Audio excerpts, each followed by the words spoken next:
Yo, what's going on, y'all? This is Mile High Sports. This is your boy Swipa. I got my man Ryan right here. We're here to talk some Denver Nuggets basketball. Now, the Denver Nuggets, they're winning.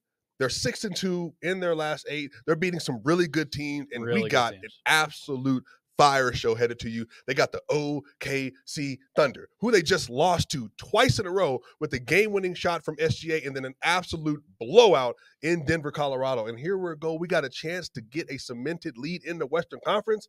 Ryan, this is going to be a big game. It's going to be a big game, and I think where you got to start with this is the two stars at the top. Shai Gilgeous-Alexander was the best player in those two games, and it was just not really close either. Nikola Jokic is awesome. He's unbelievable. We know that he'll rise to the occasion when the moments count for it, but in those two games, I was really, really impressed with Shai. He didn't start off that first game in Denver really well, but then hit a game winner and really took off in the fourth quarter. Shai then put up 40 points in the second game against those two teams. It was just unbelievable. That is where this matchup's going to be defined, I think. Can Denver break Chet Holmgren and OKC's defense first, or will Shai break Denver's defense with KCP, Jamal Murray, Aaron Gordon, guys like that? Yeah, I think what's going to be great about this game is that if you remember in the first game when everybody played in OKC, it was a 33-point win for the Denver Nuggets. Really early season, obviously. Everybody was figuring out who they are. The Nuggets were coming off a championship, and they were basically rolling through the league to start the year off. But in the second game, they actually did not have KCP in that game, and it made a big difference in that second half. Yeah. Peyton Watson tried to contest SGA. For me, it was a good attempt, but SGA just hit a patented turnaround mid-range shot that he hit to win the game. And then in the second game that they lost, man, it was a blowout. The Nuggets scored like 93 points that game. They had come off a back-to-back the night before versus the Orlando Magic, so some of that context is needed. Sure. But look, we're getting both teams off a day of rest. And guess what? OKC just lost to the Minnesota Timberwolves the other day in a game that put some distance between them and the first place in the Western Conference. And so I think that OKC is going to be revved up. They're going to be fully ready to go for this game, and I think the Denver Nuggets will be too. And here's the thing. I actually think for this matchup in particular, this is going to come down to can Jamal Murray put together back-to-back elite performances? Because Lou Dort is going to be in his grill. He's going to try to make it difficult for him. Now, similar to Dylan Brooks. You know, they used to have their little chit-chat when Dylan was on Memphis Grizzlies and stuff, but Jamal would eventually figure it out. He would start eating. I do think that for the Nuggets to do what they want to do this game, and I mean get like a comfortable win, not like a one-point game-winning win, Jamal's going to have to play well. Michael Porter Jr., KCP, they're going to have wide-open three-point attempts when the defense collapses, and they're going to have to execute. They're going to have to execute. That's probably the biggest point right there, is because like Jamal, he's really struggled with Lou Dort over the course of these past 3 games that they've played against each other, and that's a matchup that you know that is going to impact Denver in the playoffs if these two teams face each other. Lou Dort's that exact kind of guy. That's that physical bulldog kind of defensive player that's very smart. He can draw offensive fouls, can do everything against the opposing star player, and he's also not necessary to what they do on the offensive end. So you just deploy him like a bulldog, basically, on a guy like Jamal, and that's going to affect the matchup. So Denver's got that.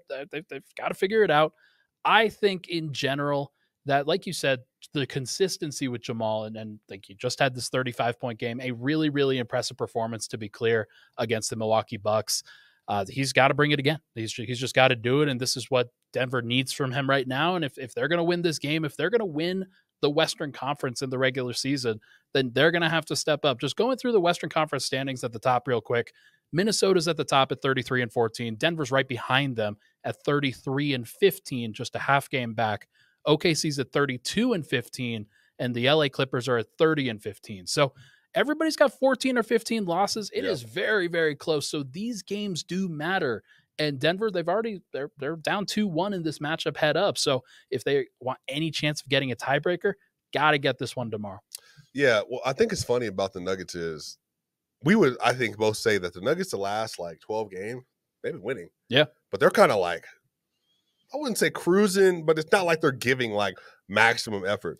Now, some of this is I just think that they have just figured out a formula right now in January that we're going to win, but it's not going to be like these crazy put them away games. They won versus the Pacers, single digits. They beat the Wizards, single digits. It's like we could, but why would I use all that energy?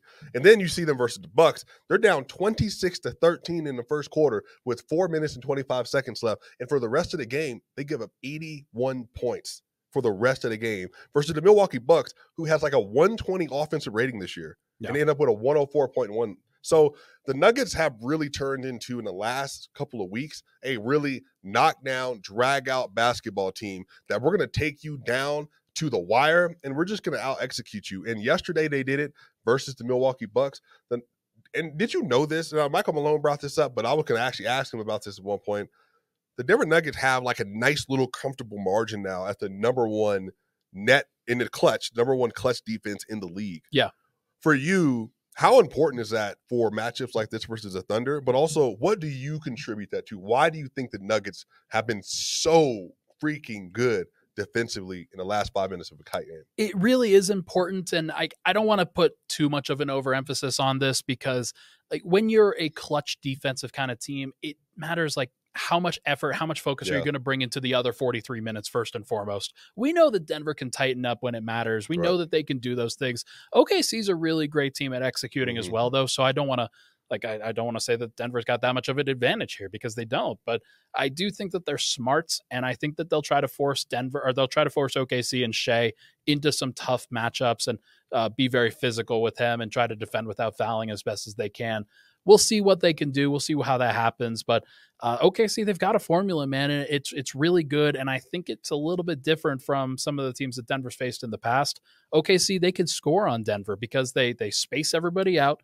They go 5 out. Chet Holmgren can hit those threes, and he's been a big shot maker for them, a big player on both ends of the floor. And that's just going to be a big difference for this particular game within this clutch matchup. But I do know that like that clutch defense specifically is very important for playoff context for me because Denver had a great clutch defense last year. Lots of people criticized their regular season defense because it was average. And lo and behold, they're a great defense in the playoffs because they know how to tighten the screws when it matters. Right. This is going to be a battle of styles. So OKC has the number one clutch offense in the league. Yeah.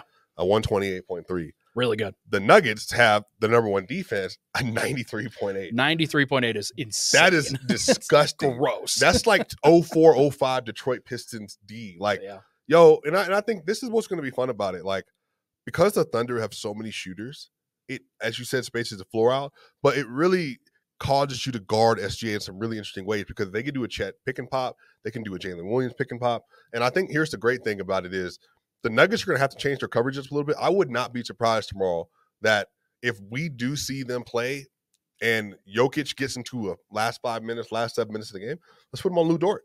Yeah. And let's see if we can just make him a little bit of a roamer. We're switching everything with SGA. The biggest thing with SGA, don't let him drive.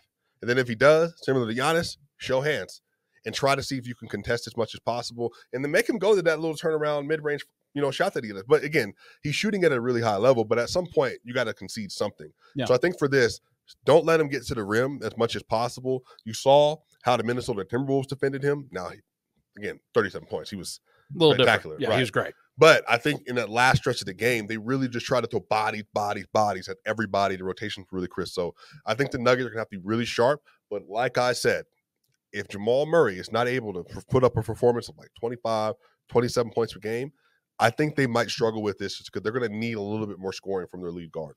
Give me an X factor for each team in this game. I'm gonna give one here. I think Isaiah Joe is a big X factor for OKC just because he's that floor spacer. He's that guy that when you're playing 5 out, he's running ghost screens with SGA. That if he goes off for 4 or 5 threes, he could make a big difference within this game. So who's an X factor for OKC? Who's an X factor for Denver? Oh, it's J-Dub. Not even close. J-Dub, I mean, if fringe all-star, if he was on another roster right now, like he's incredible. Like, and he's huge. He's like 6'7". So yeah, he is the X factor here because if he's efficient, which he is, if he's hitting all of his shots, which he does, and he's doing that consistently, that just throws a real rut into what they're doing. You can say Chet Holmgren's 3-pointers because really the game is different. If Chet is, 2 of 6 from 3 as opposed to 4 of 6, 4 of 8 from 3, that changes the complexion of the game. So I think J-Dub's going to be the most important. And I think for the Denver Nuggets, look, man, this is a Michael Porter game. Yeah, I agree. There's no real matchup for him on this roster. And because Lou's going to be stuck on Jamal Murray for so long in the game, and then they can switch off from SGA, it's going to be Josh Giddey. A lot of the time it'll be Giddey. Look, respect to you, bro, but Michael Porter Jr. should be cooking that. He missed some shots, not a lot this last game. He still played good, but this is a game where Michael Porter Jr. can get back in that like 22, 24, 25 points, 4 of 9 from 3, and I think that would be really good on the road versus OKC. It'll really help. Like, this would be a great time for him to go 6 of 9 from 3, 7 of 10 from 3, right, and just have one of those games that's a reminder game that you cannot leave him open at any possible time, because Jokic will put a lot of pressure on the rim. Yeah. Murray will put a lot of pressure on the rim too, as long as he's getting around Lou Dort a little bit. If those guys can really drag the paint defense together, Porter and KCP should have plenty of opportunities for threes in this one. So it's going to be about Denver hitting the shots that they're supposed to hit. I also want to note this. I just want this to be on record in case it happens.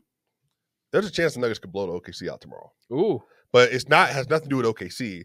A lot of this is the Nuggets, if they decide that they want to get this done, that they want to put them away, then I think this is an opportunity for them to do so. Because just of the fact that you already lost twice, you got blown out last time, and then you beat the Bucks, I think for them, if they can get into a situation, they get up early, and they get up early in that third quarter, they're able to maintain pace, they're locking in on defense, you could see a 10 to 12 to 15-point victory for them. But that's going to be up to them and how serious they're going to be, especially in the second and in the fourth quarter. But again, I'm not saying that's likely to happen, but given how the Nuggets have played and kind of the statements they've made here and there the last couple of seasons, I think this could be a game where the Nuggets put the foot on the pedal. This has a chance to be an epic game, in my opinion. Like, OKC is going to be coming off of, like, they've got a day of rest. They're going back and they're going to play in their home, for their home crowd. Denver's coming off of two really interesting games against Philly and Milwaukee. Like, Milwaukee game was an epic one for sure.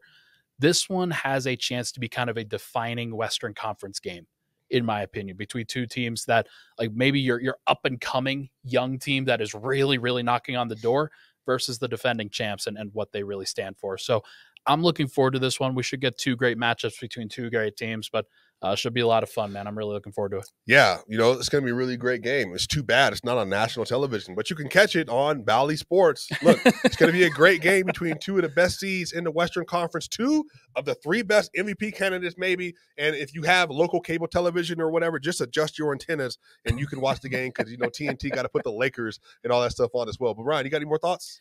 No, I don't, man. I think it's going to be fun. I'm looking forward to seeing if Jamal can bring it back, but this could also just be one where if Nikola becomes Nikola and dominates within the middle of the paint, this could be a cakewalk, like you said. Right. Look, this is Swipa, my boy Ryan, Baja Sports, OKC, Denver. Let us know in the comment section what your predictions are. Who's going to win? Who are your X factors? Hey, y'all, see you on the other side.